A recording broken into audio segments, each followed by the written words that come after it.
अस्सलाम वालेकुम दोस्तों। जब से कायनात तख्लीक हुई है, इंसान को ये तजस्सुस रहा है कि मुस्तक़बिल में क्या होने वाला है।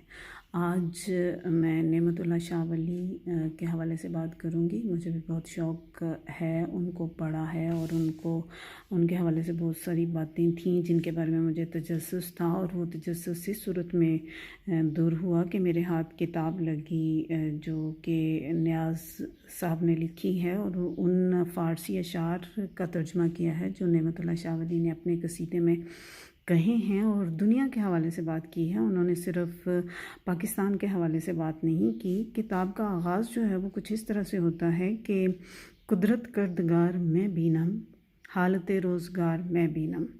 यानी मैं अल्लाह ताला की कुदरत देख रहा हूँ, मैं ज़माने की हालत देख रहा हूँ।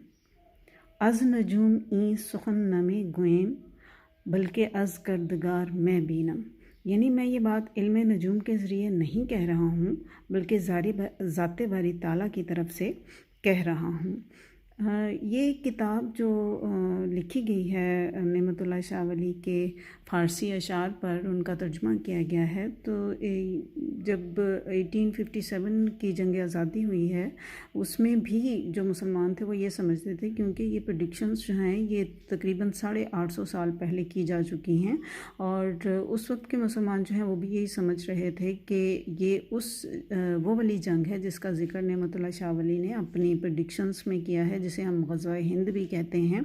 तो वो बढ़ चढ़ कर इस जंग में हिस्सा ले रहे थे, और इसी बात को पेश नज़र रखते हुए कि मुसलमान किस तरह से अपना जानो माल निसार कर रहे हैं, उन्होंने इस किताब पर पाबंदी भी लगा दी थी। और इस किताब का बहुत सारे जिसको कह लें कि हिस्सों बखरों में तकसीम हो गई थी, और अब भी ये जो नेमतुल्लाह शाह वली के जो अशार हैं जो मिलते हैं हमें, वो बिखरे हुए हैं, यानी एक सीक्वेंस जो है वो हमें नज़र नहीं आता। इस किताब को जब हम देखते हैं तो इसको 3 हिस्सों में हम तकसीम कर सकते हैं, यानी माजी, हाल और मुस्तकबिल। माजी जो गुज़र चुका है, और हाल जिससे हम गुज़र रहे हैं, और मुस्तकबिल यानी आगे आने वाला वक्त। और जब लोगों से बात होती है तो वो यही कहते हैं कि जो वक्त गुज़र चुका है, जो बातें हो चुकी हैं, उनके बारे में तो सबको पता है। तो इस बारे में अगर बात हो भी जाती है तो ये तो पता है, लेकिन वो बातें जो आने वाले दौर में अभी वक़ूअ पज़ीर होनी हैं, वो ज़्यादा अहमियत की हामिल हैं। यहाँ पर अगर हम पहले हिस्से को देखते हैं तो इसमें माजी की बात की गई है, जो हो चुका, जो गुज़र चुका, और ऐन उसी तरह से हुआ जिस तरह से नेमतुल्लाह शाह वली ने प्रेडिक्शंस की।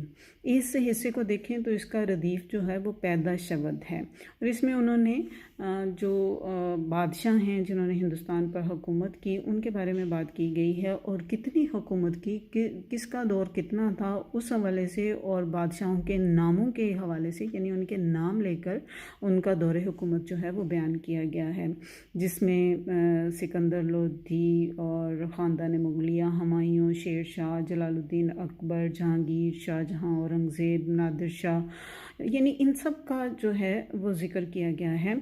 और उसके बाद जो है वो अंग्रेज़ों का हिंदुस्तान पर हुकूमत करना, और हिंदुस्तान का 2 हिस्सों में तकसीम होना, और उससे पहले जंग अज़ीम का ज़िक्र जो है वो हमें मिलता है। यहाँ तक कि जब हिंदुस्तान 2 हिस्सों में तकसीम हो गया, बरसग़ीर पाक व हिंद, और पाकिस्तान वजूद में आ गया, तो पाकिस्तान के वजूद में आने के बाद पाकिस्तान के हवाले से बहुत सारी प्रेडिक्शंस हमें मिलती हैं, जिनमें एक जो है वो 1965 की जंग के हवाले से है, और 1971 की जंग के हवाले से भी है। इसकी तफसील जो है वो हम ज़रूर उस पर नेक्स्ट जो है वो बात करेंगे।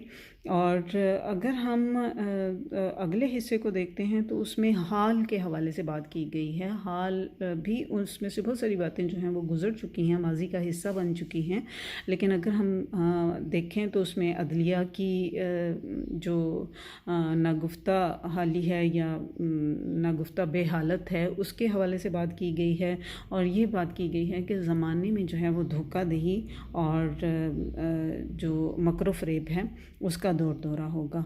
और इसमें जो काफ़िया है वो ज़माना और बहाना है। और अगर हम मुस्तक़बिल की बात करें तो उसमें भी काफ़िया, ज़माना और बहाना है। और इसमें मुसलमानों के हवाले से प्रेडिक्शंस की गई हैं कि वो इस्लाम के बुनियादी अरकान जो हैं उनको फ़रामोश कर देंगे, नमाज, रोज़ा, हज, ज़कात से गफलत बरतेंगे। और जो हिंदुस्तान है उसमें मुसलमानों पर जुल्म व सितम होगा। और अगर हम इस बात को देखें तो अभी के हालात व वाक़यात जो हैं वो इस बात की तरफ इशारा कर रहे हैं कि इसी दौर की तरफ नेमतुल्लाह शाह वली ने इशारा किया था। फिर उन्होंने जो है वो आगे ग़ज़वा हिंद के हवाले से जब हम बात करते हैं कि चित्राल, नागा पर्बत, चीन, गिलगित, तिब्बत का इलाका जो है मैदान जंग बनेगा, तो अगर हम हालात को देखें तो शायद ये हालात उसी तरफ जा रहे हैं। और फिर उन्होंने तुर्की, चीन, ईरान के मुत्तहिद होने के हवाले से बात की गई है और हिंदुस्तान को फ़तह करने के हवाले से बात की है।